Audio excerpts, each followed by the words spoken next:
everybody? Has everyone got a barley wine? Excellent, excellent, excellent. Well, normally I'd have Sarah with me. Unfortunately, she's not well today, so you get me and James ably assisting me here. Hey. So, what we have here is an American barley wine. What we're going to do is we're going to taste this wine, barley wine, and work through it and score it as if we were doing it for a competition. So, how many people here are beer judges or have done some beer judging before?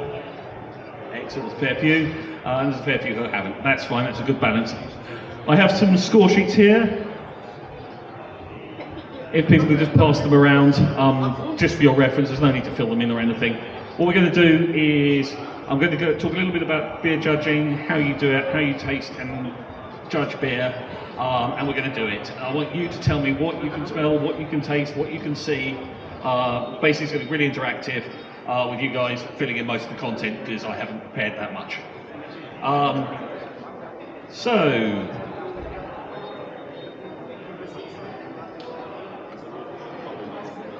Right, so what we have here in BJCP terms is a 22C American barley wine. I'll be just reading out the descriptions from the style book in a minute as we go through it. And we're going to be judging it as if we were judging for a competition.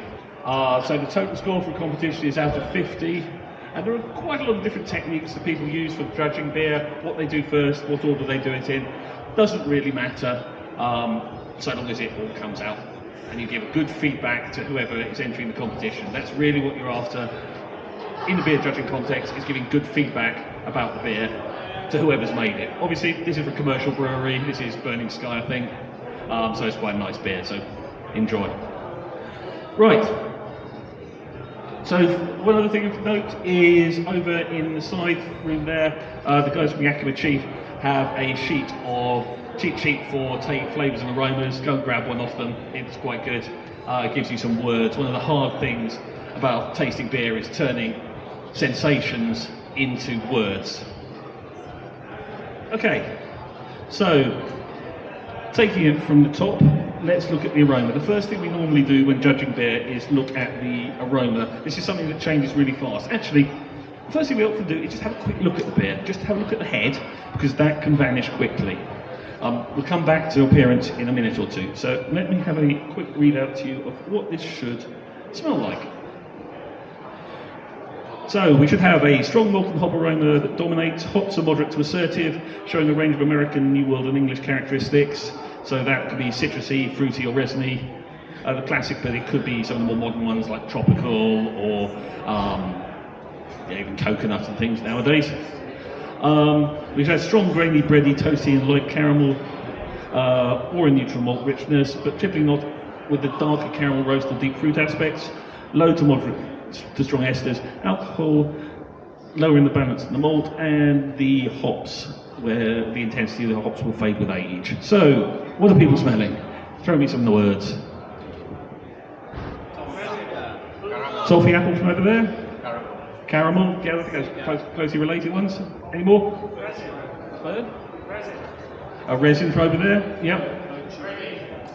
Bready. Fruitcake, yeah, that's a common one in this sort of beer.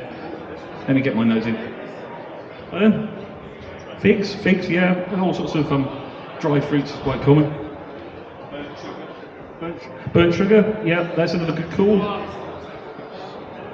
Plum, yeah. Plum and prune, yeah, that's a pair of things I commonly go to when judging dark, strong beers.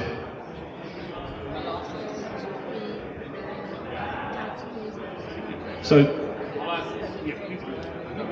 just for some people who maybe haven't gone through the training programs that Rich has done earlier, one way to appreciate the flavours better, perhaps, just take a little bit of the beer in your mouth, hold your nose, swallow, keep your mouth shut, and then breathe out through your nose. Every time with your mouth shut, if you like. So it's demonstration.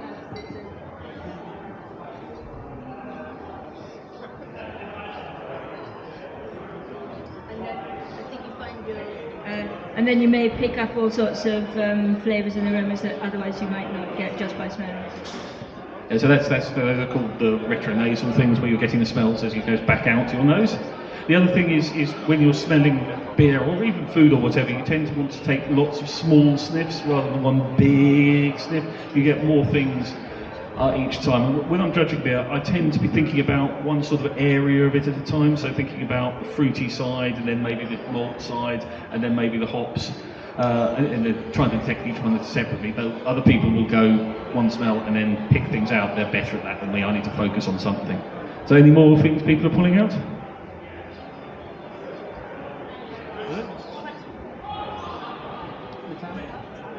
They got a slight metallic one there, yeah, potentially. Is anyone getting much hop aroma from this? Yeah, I think it's quite low on hop aroma to me. Anyone else?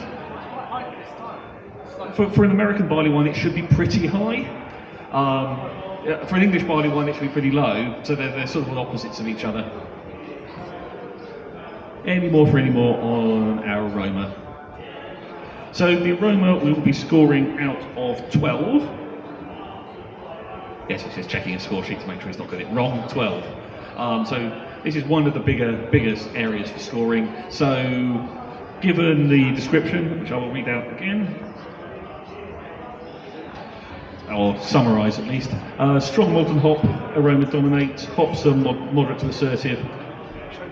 Citrusy or fruity or resiny. Others are possible. Strong, grainy, bready, toasty or light caramel or neutral malt richness, but typically not darker elements. Loads of moderate esters and alcohol, lowering the balance of the malt and the hops. So where would people put this score-wise out of 12? 9 there, 8 there. Any more people? Throw some numbers at it. 8. A lot of 8s. That's cool. Where would you go, Jane? Yeah, Jane's going about 8 as well. I think I agree. 8, 9 is about the right sort of reason for this. I'd probably be talking a little bit about, when we get into the feedback section at the end, about hop level in particular, being a little low for the style. Right, moving on to part 2, appearance. Now there's not many points for this, there's only 3 points for this.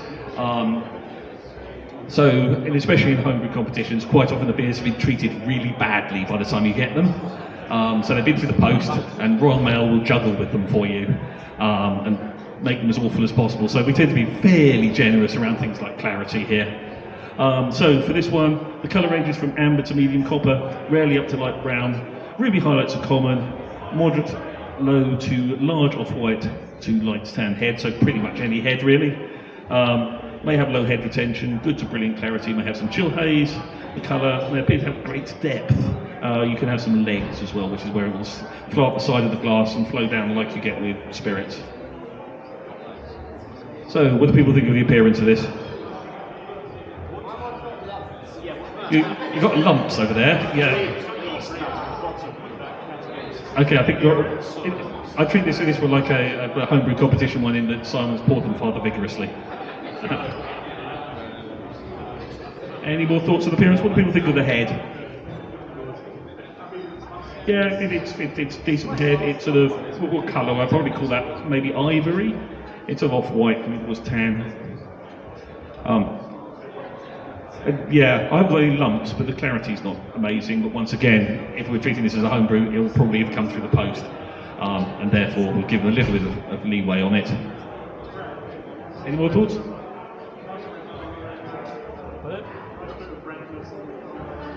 A bit of redness in there, yeah. I mean, holding it up to the light is one thing, will give you some of the other, the clarity and some other colours. Yep, we've got some lacing on there, yeah, so it will stay up the side of the glass like that. So let's quickly carry on. How many points will you score this? 3. Any lower than 3? Yeah. 2 over there. Yeah, I can see the argument for 2, but I'd probably be generous and go for 3 if it was a homebrew. Once again, yeah, I blame Royal Mail.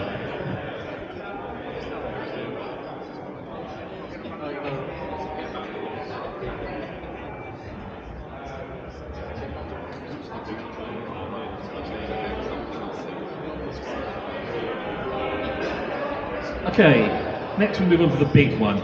One of the things we do when judging beer is when you're trying to describe something, we want to go both what we are tasting and and the level at which we're tasting it. Is it low, medium, or high? Where is it relative to the other flavours? Particularly in flavour, there is also a timing element. Is it at the beginning of the flavour or the end of the flavour?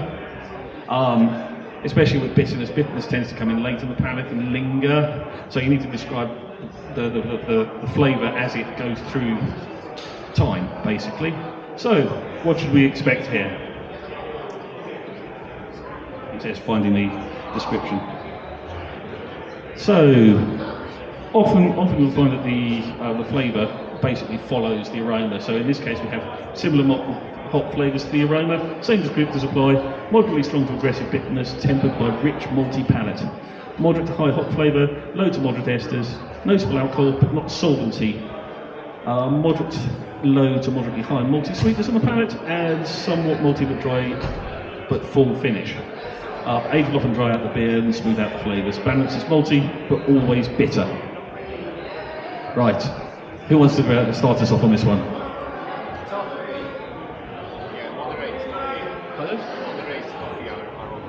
Moderate, soapy. Toffee. We got moderate toffee on that side. Any more?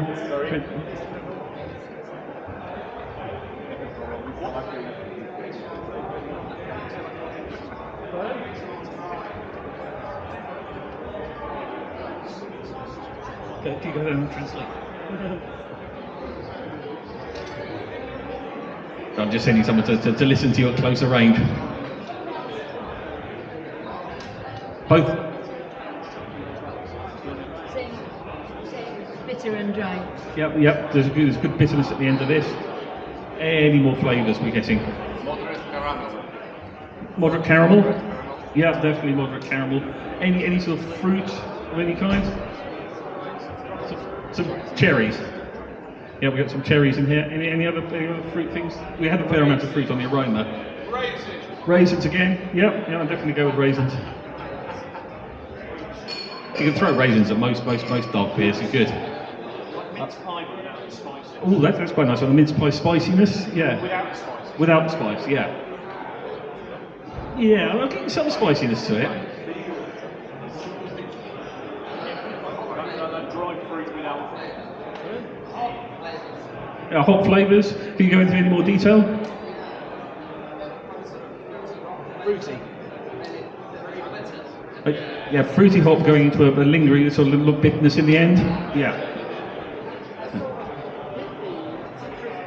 Citrus pith. Yeah. Marmalade. Yeah, particularly the marmalade oranges, the Seville oranges. Yeah, I like that. Anything from further at the back? Woody from the front, which is good. Is everyone enjoying their beer? Yeah. Excellent. It's a good way to start the afternoon with a barley wine. Yeah, we did Imperial Stout last year. It's becoming a habit.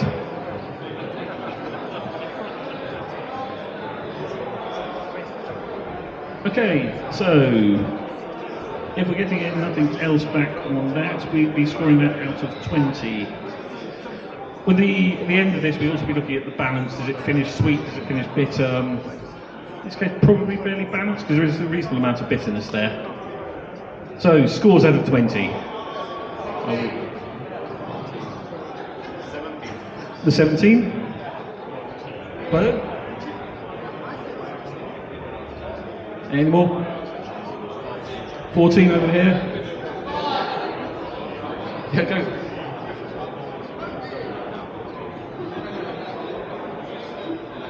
Any more for any more? 15. Anyone from the back?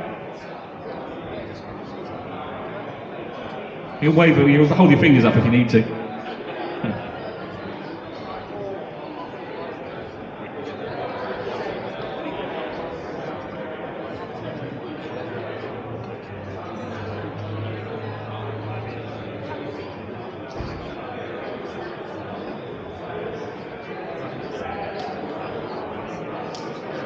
Okay.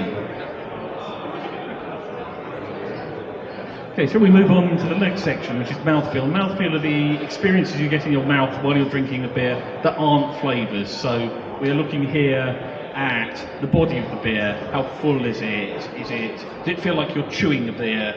You need to get your teeth into it, or is it just an easy drinking, almost water-like?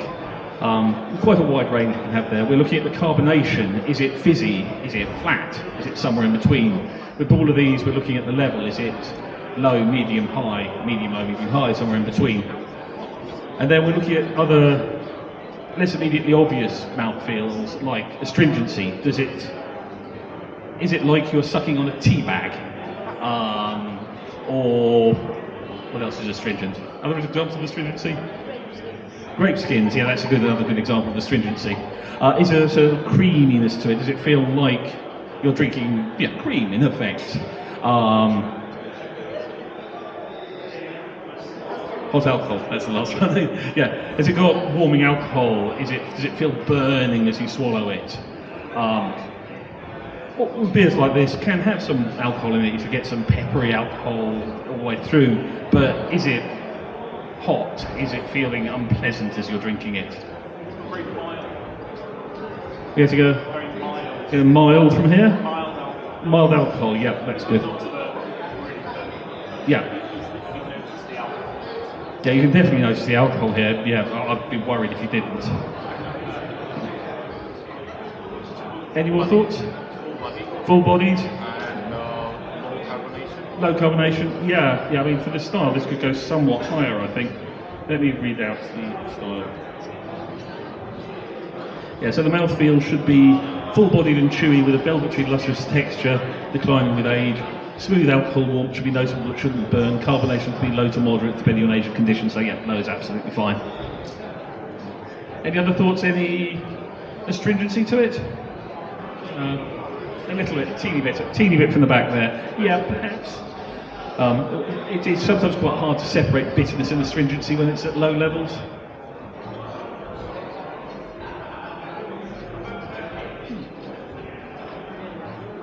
Any more thoughts? Okay, once again, this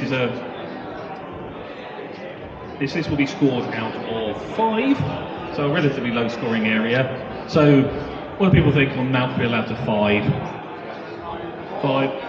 5. Yeah, 5. I'm maybe a 4 at the back. Yeah, I'm thinking 4 or 5 seems a perfectly reasonable place to put this. There's nothing critically wrong with it. It's really nice. Okay, and then finally on to the big one, the big final one, which is our overall impression of the beer. This is where we're trying to tell the brewer what we think of this as a beer, but also what we think they could do to make it better. And when we have a really good beer, that's quite hard sometimes. So the aim here is for every few points you've knocked off in other areas, you should be able to give them some reason why. But when you're judging beer, you don't have the recipe, you don't know what the person has done, so you're guessing what's gone wrong. So often when you're filling in these score sheets, you're couching that in language like perhaps, maybe, move in this direction, or very, very, very vague language on purpose, because you've no idea what they've done wrong really, and whether they have done anything wrong or whether it's just something more fundamental or possibly that's gone wrong in transport. So anyone thinks anything about the other thing about this area is you can also say be complimentary to the brewer here and say this is a really good beer, I really like this, send me the recipe please. They never do, but it's worth a try. You've had one, excellent. I've tried a couple of times, I've not had one yet, excellent. So anyone's thoughts on this one, anything people will be feeding back? Yeah, a little heavier on the hops. Yeah, I mean, once again, there's a how old is this thing to there? But yeah, I think I'll probably be in that area as well. Higher carbonation. Pardon? Higher carbonation. Higher carbonation. Yeah, I mean, carbonation lifts everything, which will probably lift both the hop level and things while it's at it. Any more thoughts on feedback? A bit more complex malts. Yeah, potentially it is. Fairly just general caramelly maltiness. There's no. Any more thoughts on that? Improved Improve the clarity? Yeah, I'll probably mention that. It's still looking pretty hazy, and as a professional brew, yeah. Once again, as I said earlier, for homebrew, I'm fairly generous about that, especially at competitions. Oh yeah. Some people had lumpy ones. Yeah, that's less good. For homebrew, you'd often Clarity as part of the style it should have. yeah, it is a mark of the style. It should have brilliant clarity. So yeah, I've probably mentioned it, but not on points earlier for it. I might do one in the overall. Any thoughts from you, Jane? A couple of things to take into account. Obviously, we're not supposed to assume anything about from the brewer's perspective, but comparing an American barley wine to an English barley wine, it's a style that age will make a significant difference. And I forget who said it, but it's a classic that American styles are the brass bands to the English string quartet.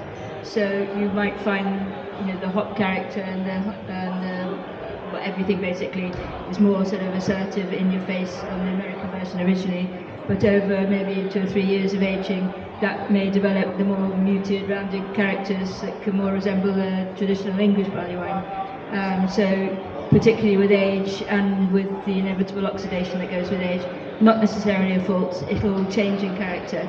So you might find when you're judging a beer in this style that the character is not that assertive American style that you'd expect, but has rounded off a little bit with age.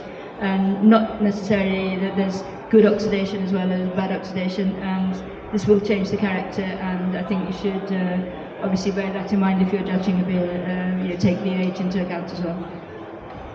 But the flip side of that, though, is if you're entering a beer in a competition and it tastes like an English barley wine, enter it as an English barley wine. So enter your beer as what it tastes like, not what you brewed. Okay, so to round up, go on. If you need to put the feedback for this beer, what for you and your That's a good question. What would our feedback be? I think I'll mostly be focusing on the hop level, and maybe someone else mentioned the slightly one-dimensional maltiness. I probably might mention the clarity thing, but it would be fairly small comment. But yeah, mostly we're focusing on the hop level. What do you think, Jay? I hadn't thought actually, but I think yes, depending on the age, I would expect a little more assertiveness in the hop character. But it's a very nice beer, and the alcohol's just on the limit of the solvency edge for me. A little much too much heat, perhaps. It could be rounded off, but I'd suggest that they leave it another 6 months before trying it again, perhaps. Yeah, that's actually quite a common bit of feedback on things like barley wines. Is please enter this again next year, because they do really improve with time. So. Let me talk a little bit about the sort of levels of scores, total scores, before we just go on to the final bit on what you think the overall impression should be. So, when a beer scoring 45 to 50 should be a really world-class example of the style. 38 to 44 is excellent. 30 to 37 is very good. 21 to 29 is good. 14 to 20 is fair, and we usually don't score under 14, 13 sometimes. For no particular reason, this sort of a courtesy scoring has become almost traditional. That even the most awful beer, you'll score 13 or 14, for reasons of history mostly. So, out of 10, overall impression. 8 from over here. 8. Anything else? 7 over there. 9 from over here.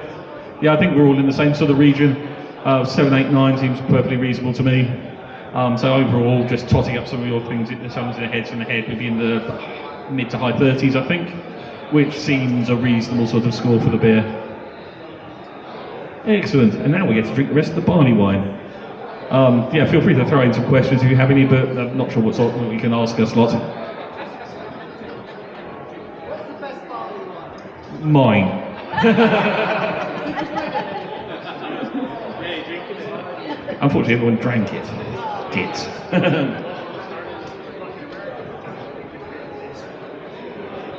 Cheers, thank you everybody. Go on, quickly.